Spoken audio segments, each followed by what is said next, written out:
What are the most inspiring applications of TrueFlow technology that go beyond routine lung function testing?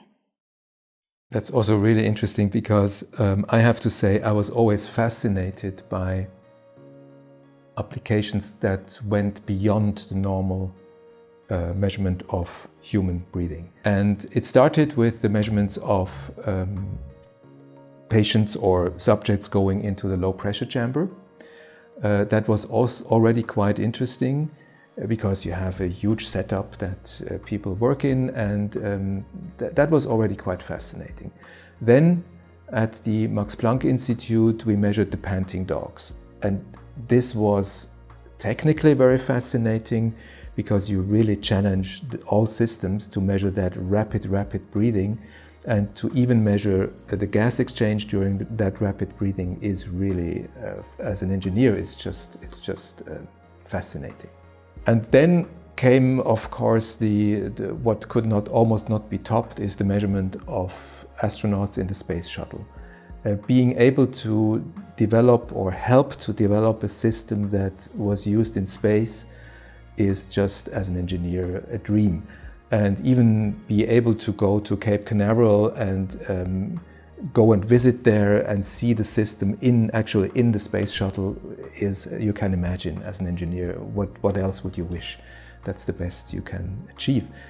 Then later on, measuring animals, and in this case horses, was also very fascinating. And I mean, you have to imagine a horse galloping on a treadmill in front of you. So you are 1 meter apart from a horse in full gallop, and you measure the breathing of that horse. That is just, it's mind-blowing. It's really very moving also.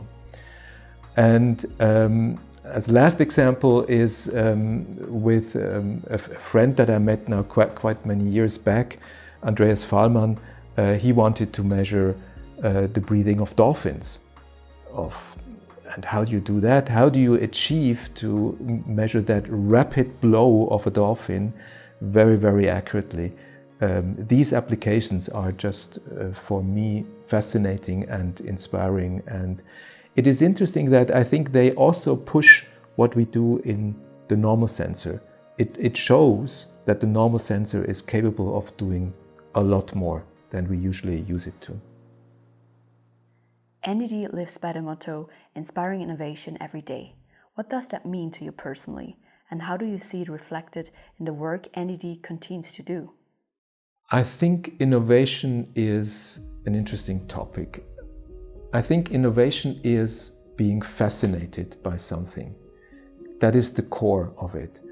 Being fascinated means that you think about solutions when you go to bed in the evening. It is about thinking about the solution when you stand up, when you get up in the morning and go to the shower and have an idea in the shower. That happened to me, and I think that fascination is really important.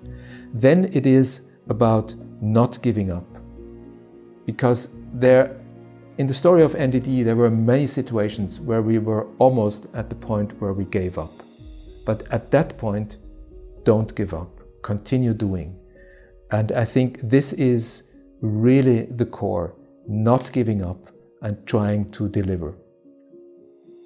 What advice would you give to young innovators who are just starting out with a new idea or project? I think if you start, it is very difficult to find the right project. But I don't know if there exists a right project.